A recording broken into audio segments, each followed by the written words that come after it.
Our next presenter says she's an artist with a possibly annoying obsession with animals, a strong enthusiasm for retelling things she heard on podcasts and public radio, and a steadfast belief in the importance of dessert after every meal. She thinks about the things by making stuff, writing, and talking, so that is what you will get tonight. Please welcome the amazing Maria Lex.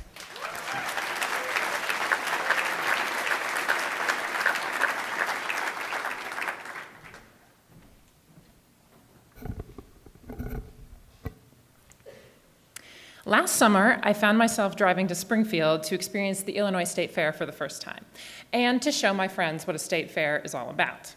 You see, I'm from Iowa, and this might be an exaggeration, but the Iowa State Fair is the best state fair ever. And I expected that the Illinois State Fair would at least have some of the same cool, amazing state fair things that I grew up loving. I was particularly excited to show my friends a favorite of mine, the biggest boar. Now, if you have never seen a biggest boar contest, I'm going to tell you what I told them. These pigs are huge, like over 1,000 pounds huge. And also, their testicles are the size of beach balls. So when we get to the fair, all we see are like building after building of these like boring, normal-sized animals, right? So I finally tracked down a state fair volunteer, and I asked her where I can find the biggest boar, please. And she says, "Oh, the fair canceled that because it was cruel." I was dumbstruck for several reasons. One, my friends are never going to believe me now, right? Two, I was really looking forward to seeing this pig.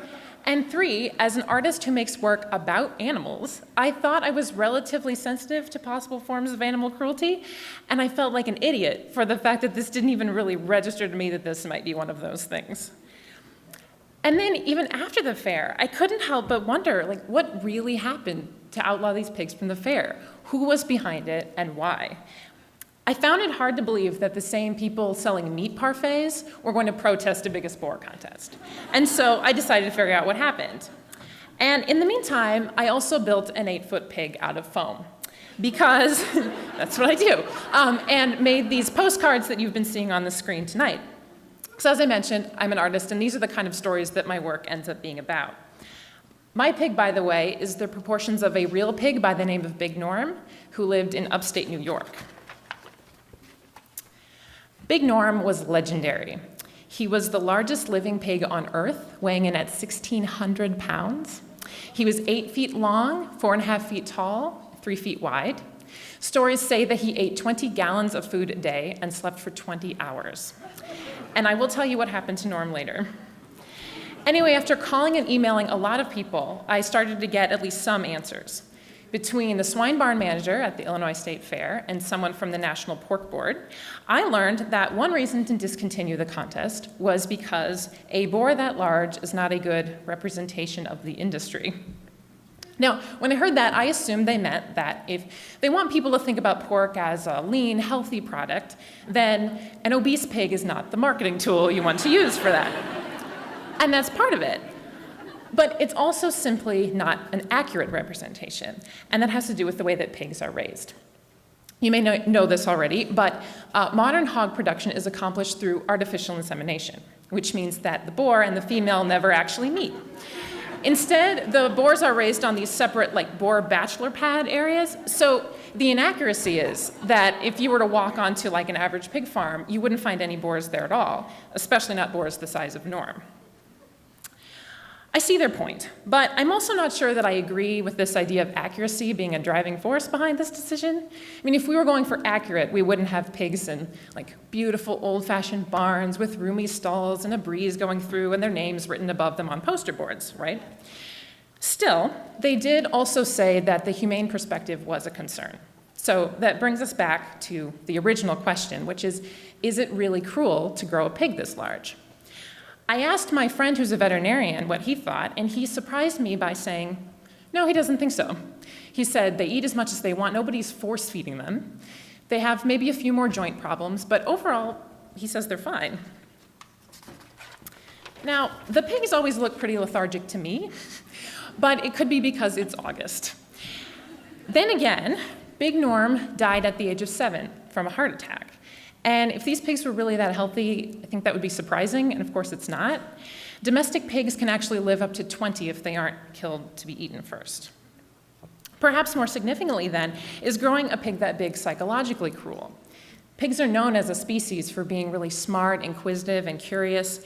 They are like us because, as omnivores, they've developed through evolution a love of novelty and exploring and discovering new things. So something about the sedentary, oversimplified lifestyle of a biggest boar contestant does seem a little psychologically cruel as well.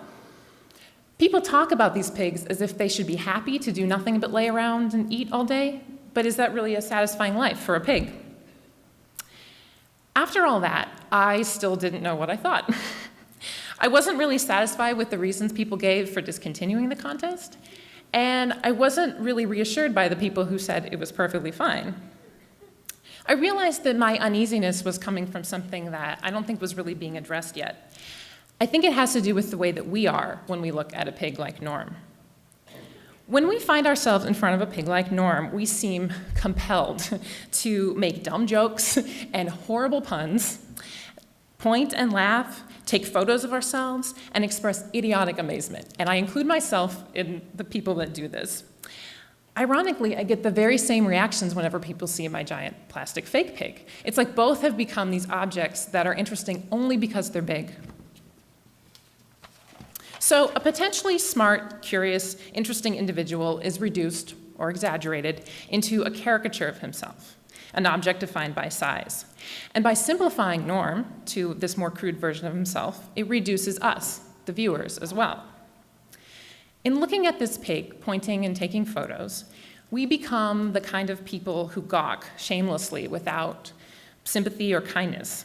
It's the kind of looking we've historically reserved for freaks. It reminds us of the thoughtless, insensitive judgment of people that I think we'd rather forget. So maybe the cancellation of the biggest boar contest really is about marketing, or public education, or maybe even about cruelty.